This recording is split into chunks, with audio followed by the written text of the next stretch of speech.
Hi friends, ఓం సాయిరాం. బాబాగారి ఆశీస్సులు అందరిపైన ఉండాలని మనస్ఫూర్తిగా కోరుకుంటున్నాను. ఎప్పుడు కూడా ఆనందంగా ఉండాలని ఆ బాబాగారి తరపున నేను కూడా మనస్ఫూర్తిగా కోరుకుంటున్నాను. ఈరోజు బాబాగారు అందించే సందేశం ఏంటి అంటే కనుక, తల్లి, ఈ అమావాస్య రోజే ఆఖరి రాత్రి పితృదేవతలు నీతో ఇన్నాళ్ళుగా ఒక రహస్యాన్ని చెప్పాలని ఎప్పటికప్పుడు ఎదురు చూస్తూనే ఉన్నారు. ఇప్పుడు గనక నువ్వు ఈ సమయాన్ని వదిలావు అంటే గనక జన్మలో నీకు వారు కనిపించరు. వారు చెప్పాలి అనుకున్నది నువ్వు ఎప్పుడు కూడా వినలేవు. ఈ రహస్యం విన్న తర్వాత నీ జీవితంలో ఒక గొప్ప అదృష్టం అడుగు పెడుతుందమ్మా అని చెప్పి బాబాగారు మనకి ఏదో తెలియని సందేశాన్ని అందించాలి అనుకుంటున్నారండి. మరి బాబాగారు ఏ సందేశం అందించినా కూడా అది మన భవిష్యత్తుకు పునాది అని చెప్పి మనందరికీ కూడా తెలిసిన విషయమే కదా. మరి దానికంటే ముందు చాలామందికి కూడా బాబాగారు అంటే ఇష్టం ఉన్న వాళ్ళు ఈ వీడియో చూసే ముందు ఒక లైక్ చేసి వీడియోను అయితే చూడడం స్టార్ట్ చేయండి ప్లీజ్. ఈ అమావాస్య రోజే ఆఖరు రాత్రి తల్లి, ఎందుకంటే పితృదేవతలు నీతో చెప్పాలి అనుకుంటున్న ఈ రహస్యాన్ని ఎన్నో సంవత్సరాలుగా నీతో చెప్పడానికి ప్రయత్నం చేస్తూనే ఉన్నారు. ఆ చెప్పే సందేశంలో ఉండే ఆంతర్యం ఏంటో నీకు అర్థం కాక ఉదయం లేచేసరికి ఆ విషయాన్ని నువ్వు మర్చిపోయి ఎప్పటికప్పుడు ఈ సందేశాన్ని నిర్లక్ష్యం చేస్తూనే ఉన్నావు. నీ జీవితానికి అదృష్టం అనేది పట్టాలి అంటే పితృదేవతల యొక్క ఆశీర్వాదం అనేది నీకు తప్పకుండా అవసరమవుతుంది. నీ యొక్క వంశాభివృద్ధికి, అదే విధానంగా నీ వ్యాపార అభివృద్ధికి, నీ ఆరోగ్య అభివృద్ధికి, దేనికైనా కానీ పితృదేవతల స్వర్గంలో సంతోషంగా నిన్ను ఆశీర్వదిస్తున్నప్పుడే నువ్వు అనుకున్న పనులు అనుకున్నట్టుగా సకాలంలో ఆ పనులు అనేటివి పూర్తవుతాయి. ఎప్పుడైతే నువ్వు వారిని నిర్లక్ష్యం చేస్తున్నావో, వారి యొక్క సందేశాలలో ఉండే ఆంతర్యాన్ని నువ్వు గ్రహించలేకపోతున్నావో, అప్పటి నుంచే నీకు ఈ కష్టాలు అనేటివి మొదలుకున్నాయి. ఈ యొక్క కష్టాలకి ఎప్పుడైనా కానీ నువ్వు ముగింపు పలకాలి అనుకుంటే ఈ పితృదేవతలు నీతో చెప్పాలి అనుకుంటున్న రహస్యంలో ఉండే ఆంతర్యం ఏంటో పూర్తిగా నువ్వు విని తీరాలి. అప్పుడే నీ కష్టాలు అనేటివి పూర్తిగా గట్టెక్కి సంతోషాలతో, అదృష్టాలతో నీ జీవితం అనేది తులతూగుతుందమ్మా. తల్లి, ఈ యొక్క పితృదేవతల ఆశీర్వాదం పొందడానికి పితృదేవతలు భగవంతుని చేరుకున్న తర్వాత నా వారితో ఈ రహస్యాన్ని చెప్పి వస్తాను అని చెప్పినప్పుడు భగవంతుడు వారిని కలలో కనిపించి చెప్పమని చెప్తారు. అప్పుడు వారు కలలో కనిపించి నీకు చెప్పాలి అనుకుంటున్న విషయాన్ని ఏదో ఒక చిహ్న రూపంలో చెప్పడానికి ప్రయత్నం చేస్తారు. దాన్ని అర్థం చేసుకొని అమలు చేసిన వారి జీవితం చాలా అదృష్టదాయకంగా ఉంటుంది. ఎందుకంటే భగవంతుని ఆశీర్వచనాల కంటే కూడా పితృదేవతల ఆశీర్వచనాలు చాలా గొప్పగానే జీవితానికి ఉపయోగపడతాయి. తల్లి, భగవంతుడు ఇచ్చిన సమయంలో పితృదేవతలు నీతో రహస్యాన్ని చెప్పడానికి ప్రయత్నం చేస్తూనే ఉంటారు. ఆ సమయం పోతే గనక ఇక భగవంతుడు వారిని భూలోకంలో కళల రూపంలో కనిపించడానికి అనుమతిని ఇవ్వరు. అప్పుడు నువ్వు ఎంత ప్రాధేయపడినా కూడా ఆ పితృదేవతలు అక్కడ ఉండి వారు మానసికంగా కృంగిపోతూ ఉంటారు. వారు చెప్పాలి అనుకున్న విషయాన్ని చెప్పలేకపోయానే, చెప్పినప్పుడు అర్థం చేసుకోలేకపోయారే, నా బిడ్డలు భూలోకంలో కష్టాలు పడుతున్నారు, నేను ఎలా సంతోషంగా ఉండగలుగుతాను అని చెప్పి మనోవేదన చెందుతూ ఉంటారు. ఈ విధానంగా వారు మనోవేదన చెందుతున్నప్పుడల్లా మీకు మానసికంగా అసంతృప్తి ఏర్పడుతూ ఉంటుంది. చేసిన పనులలో మీకు విజయం లభించదు, డబ్బు చేతిలో నిలబడదు, అనారోగ్య సమస్యలు అనేటివి వస్తూ ఉంటాయి. ఏ పని తలపెట్టినా అది వెనక్కి పోతూనే ఉంటుంది. ఏదో ఒక ఇబ్బంది అనుక్షణం మిమ్మల్ని వెంటాడుతూనే ఉంటుంది. కనుక ఇదే ఆఖరి రాత్రి పితృదేవతలు నీతో చెప్పాలి అనుకుంటున్న విషయాన్ని చెప్పడానికి ఈ రాత్రిని కలలో కనిపించబోతున్నారు. ఎప్పుడైనా కానీ నేను నీకు ఈ సందేశాన్ని ఎందుకు చెప్తున్నానో పూర్తిగా అర్థమై ఉంటుంది కనుక వారు చెప్పాలి అనుకుంటున్న రహస్యాన్ని మీరు వారు ఏ రూపంలో చెప్తున్నారో ఆ యొక్క రూపానికి, ఆ యొక్క సైగలకు, ఆ యొక్క చేష్టలకు పూర్తి అర్థాన్ని గనక నువ్వు గ్రహించగలిగితే మీ జీవితం అనేది ఆనందదాయకంగా ఉంటుంది. అందులో మొదటిది, ఒకరు మీకు ఎప్పుడు వీరు మరణిస్తారో కూడా తెలియక వారు ఆరోగ్యంగానే ఉంటూ అకాల మరణం గనక చెంది ఉన్నట్లయితే నీ పితృదేవతలు వారు కలలో కనిపించినట్లయితే మేము చెయ్యాలి అనుకున్న పనులని చేయలేకపోయాము, మేము పూర్తి చేయాలి అనుకున్న పనులు మిగిలే ఉన్నాయి కనుక మధ్యలో మరణం వచ్చింది, మేము ఎప్పుడు చనిపోతామో కూడా తెలియకుండానే చనిపోయాము కనుక మా ఆశలు కోరికలు అన్నీ కూడా మిగిలిపోయాయి, మీరు వాటిని పూర్తి చేయగలరు అని చెప్పి ఆశిస్తున్నాను అని చెప్పి. అకాల మరణం అంటే ఎప్పుడు చనిపోతారో కూడా తెలియకుండా హఠాత్తుగా ఏదన్నా యాక్సిడెంట్ కానీ, లేదా ఏదన్నా పాము కరిచి కానీ, లేదా హార్ట్ అటాక్ వచ్చి కానీ ఇలా అకాల మరణం చెందిన వారు పూర్తి చేయాలి అనుకున్న పనులు బ్రతికున్నప్పుడు ఒకవేళ వారు పూర్తి చేయలేక ఆశను మనసులోనే ఉంచుకొని అయ్యో నా కోరిక తీరకుండానే నేను చనిపోయానే అని చెప్పి వారు గనక బాధపడి ఉంటే మీరు వారి సంతానంగా నా యొక్క తల్లిదండ్రులు కానీ, నా యొక్క తాత ముత్తాతలు కానీ అనవసరంగా ఆ మధ్యలోనే చనిపోయారు, వారు బ్రతికి ఉంటే తప్పకుండా చేసి ఉండేవారు. వారి యొక్క బాధ్యతను నా బాధ్యతగా స్వీకరించి వారి యొక్క కోరికను నేను తీరుస్తాను అని చెప్పి సంకల్పించుకొని అకాల మరణం చెందిన వారి యొక్క సంతానం గనక ఆ పనిని గనక కష్టమైనా కానీ పూర్తి చేయగలిగితే వారి జీవితం అనేది చాలా అద్భుతంగా ఉంటుంది. ఎందుకంటే అక్కడ పైలోకంలో ఉన్న మీ పితృదేవతలు చాలా సంతోషపడతారు.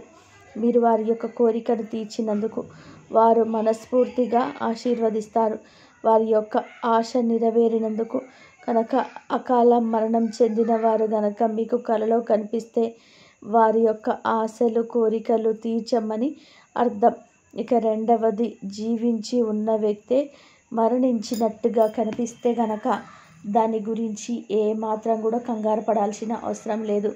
ఎందుకంటే జీవించిన వ్యక్తి మరణించినట్లుగా అనిపిస్తే వారి యొక్క ఆయుష్ అనేది రెట్టింపు అవుతుంది. వారు దీర్ఘాయుష్మంతులై సంపూర్ణ ఆయుష్తో జీవించి ఉంటారు అని దాని అర్థం. కనుక దాని గురించి ఏమాత్రం కూడా నువ్వు కంగారు పడాల్సిన అవసరం లేదు. ఇక మూడవది ఏమిటి అంటే గనక మరణించిన వారు కలలో కనుక మీకు మౌనంగా కనిపిస్తే మీరు ఏ పని చేస్తున్నారో, ఏదైతే సాధించాలి అని చెప్పి ఒక పనిని మీరు కొత్తగా మొదలుపెట్టున్నారో ఆ పని అనేది ఇప్పుడు ఎలా చేస్తున్నారో అలాగే చేసుకుంటూ వెళ్ళండి. ఆ పనిలో ఖచ్చితంగా మీకు విజయం అనేది దక్కుతుంది అని చెప్పి ఆ యొక్క మౌనానికి అర్థం గ్రహించండి. ఇక నాలుగవది, ఎప్పుడైనా కానీ మీ పితృదేవతలు సూసైడ్ చేసుకొని అంటే ఉరి వేసుకొని లేదా ఇంకేతర కారణాల వల్ల ఏదో ఒక రకంగా బలవంతాన వాళ్ళ ప్రాణాన్ని వాళ్ళే తీసుకొని ఉన్నట్లయితే గనక వారి యొక్క కోరికలు ఏవైతే ఉన్నాయో, వారు ఏదైతే నెరవేరక వారు చనిపోవాల్సి వచ్చిందో, ఏ కోరిక తీరక దానికోసం వారు ఆత్మహత్య చేసుకొని ఉంటారో ఆ యొక్క కోరిక గనక మీరు తీర్చగలిగితే పైలోకంలో ఉన్న ఆ పితృదేవతల యొక్క ఆత్మ శాంతిస్తుంది. ఆ యొక్క ఆత్మ శాంతించడం మొదలుపెట్టిన తర్వాత ఇక్కడ మీ మనశ్శాంతిని పొందుతారు అని చెప్పి గుర్తుపెట్టుకోండి. ఇక ఐదవది, నడి వయస్సులో ఉన్న వారు గనక మరణించినట్లయితే గనక వారి యొక్క కళ కోరిక అనేది ఏదైతే ఉందో వారికి భూమి మీద ఉన్న వారు ఎవరైతే ప్రాణంగా ప్రేమించిన వారు ఉంటారో వారు గనక బాధలు పడుతూ కష్టాలు పడుతూ ఉంటే మేము ఇక్కడిక్కడ తిరుగుతూ వారి యొక్క కష్టాలని చూడలేకపోతున్నాము, వారి కోసం ఏమీ చేయలేకపోతున్నాం. మేము మధ్యలోనే చనిపోయాం, కానీ నా బిడ్డల యొక్క మంచి చెడులు చూడలేకపోయామని చెప్పి బాధపడుతూ ఉంటారు. వారు అంటే వారి యొక్క సంతానం ఎవరైతే ఉన్నారో వారు గనక ఒకసారి వారు చనిపోయిన రోజుని వారి ఫోటో పెట్టుకొని వారికి నచ్చినవన్నీ కూడా వండి పెట్టి మేము ఇక్కడ సంతోషంగా ఉన్నాము, మీరు ఏమాత్రం కూడా బాధ చెందాల్సిన అవసరం లేదు, మీరు అక్కడ ఆత్మశాంతి పొందండి. ఎందుకంటే మేము ఏం చేయాలో చాలా తెలివిగా చేసుకుంటూ వెళ్తున్నాం. మాకు మంచి ఏంటో చెడేంటో తేడా తెలిసిందే. మేము మంచితనంగా ఉంటూ నలుగురికి మంచిని పంచుతూ మేము ప్రతి పనిలో విజయాన్ని సాధిస్తూ మంచి సంతానాన్ని పొందుతూ ఆనందంగా ఆరోగ్యంగా ఉంటున్నాం.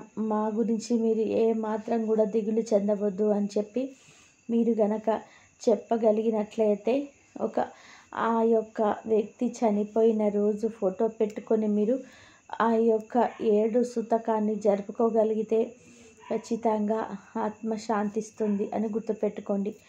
ఒకవేళ మీ పితృదేవతలు కలలో కనిపించి ఏదైనా వస్తువుని గనక అడిగినట్లు మీకు అనిపిస్తే వారికి ఆ వస్తువు మీద కోరిక తీరలేదు అని చెప్పి అర్థం.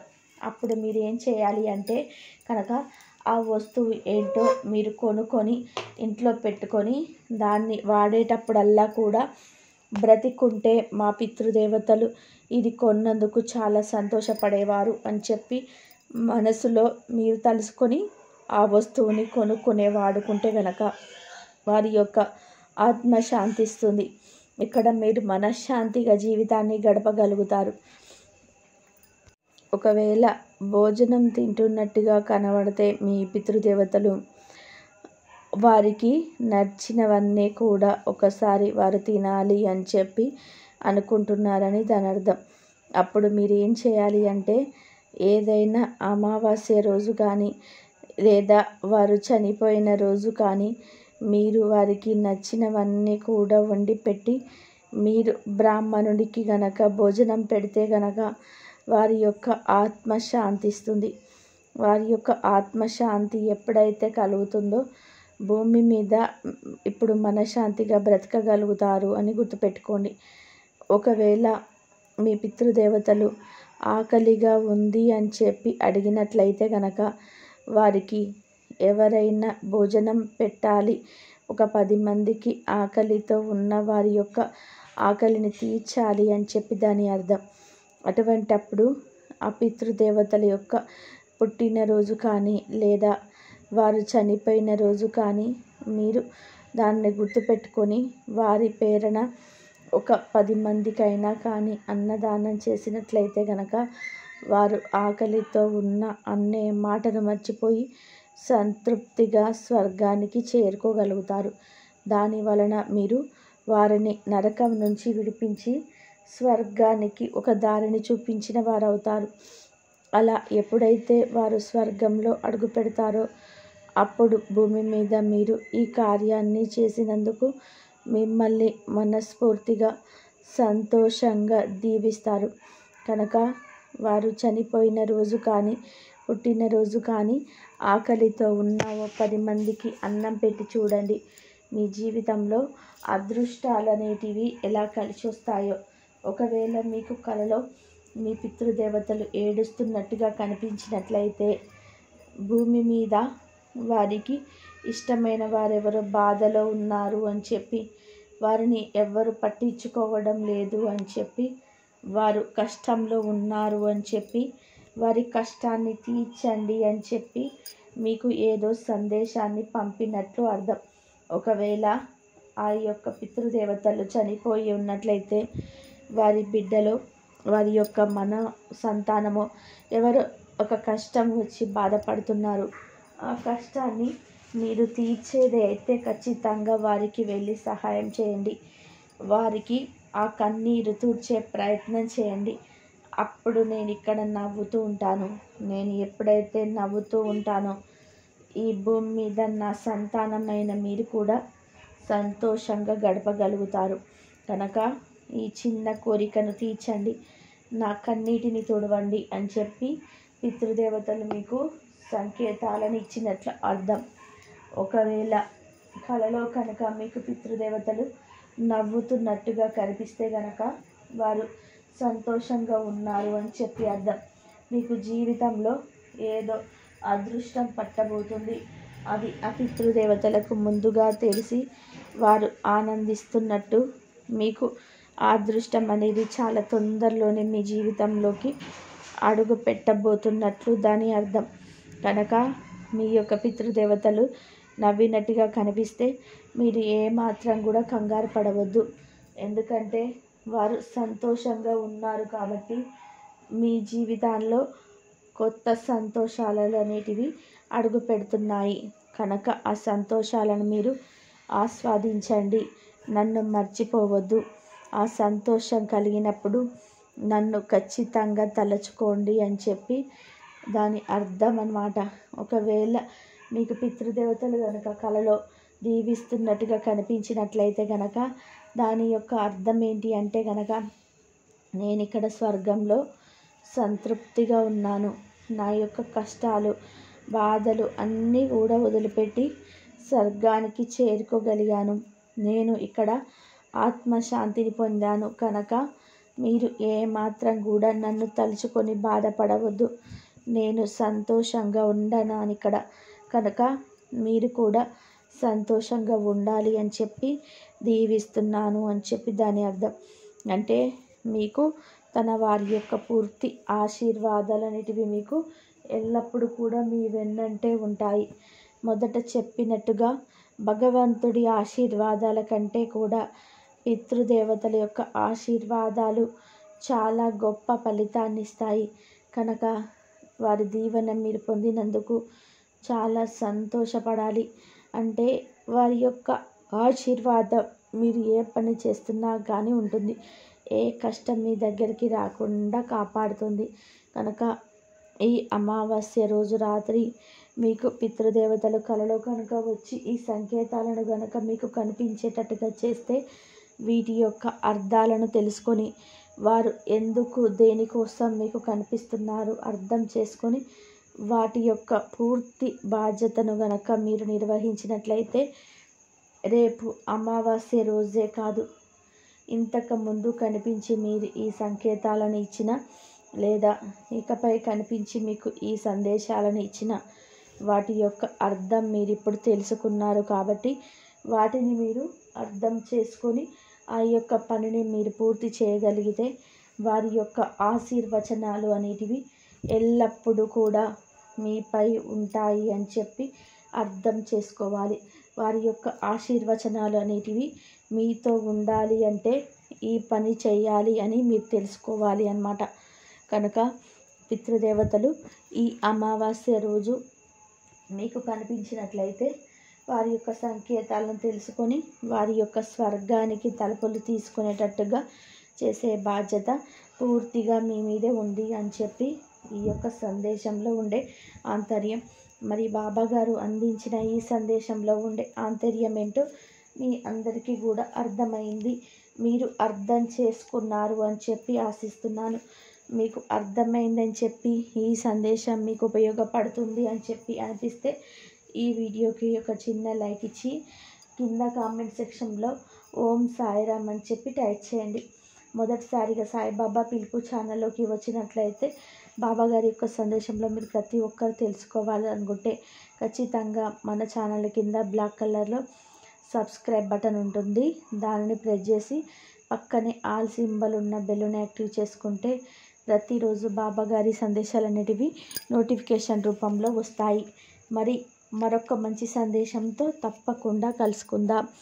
అంతవరకు కూడా బాబాగారి ఆశీస్సులు మీ పైన ఉండాలని మనస్ఫూర్తిగా కోరుకుంటూ అందరూ బాగుండాలి, అందరిలో మనం ఉండాలి. సర్వేజన సుఖినో భవంతు. సర్వం శ్రీ సాయినాథార్పణమస్తు. ఓం సాయిరామ్. శ్రద్ధ సబూరి. కాబట్టి మీ పితృదేవతలు కలలో కనిపిస్తే ఏ మాత్రం కూడా కంగారు పడవలసిన అవసరం లేదు, వారు సంతోషంగా ఉన్నారు కాబట్టి మీ జీవితంలో కొత్త సంతోషాలు అనేటివి అడుగు పెడుతున్నవి కనుక ఆ సంతోషాలను మీరు ఆస్వాదించండి అని చెప్పి నన్ను మర్చిపోవద్దు. ఆ సంతోషం కలిగినప్పుడు నన్ను ఖచ్చితంగా తలుచుకోండి అని చెప్పి దాని అర్థం అన్నమాట. కాబట్టి ఎవ్వరు కూడా మర్చిపోకుండా సంతోషంగా ఉండండి. దీవిస్తున్నట్టు కనిపిస్తే గనక దాని యొక్క అర్థం ఏంటి అంటే గనక నేను ఇక్కడ స్వర్గంలో సంతృప్తిగా ఉన్నాను. నా యొక్క కష్టాలు బాధలన్నీ కూడా వదిలిపెట్టేసి స్వర్గానికి చేరుకోగలిగాను. నేను ఇక్కడ ఆత్మశాంతిని పొందాను. కనుక మీరు ఏమాత్రం కూడా నన్ను తలుచుకొని బాధపడవద్దు. నేను సంతోషంగా ఉన్నాను.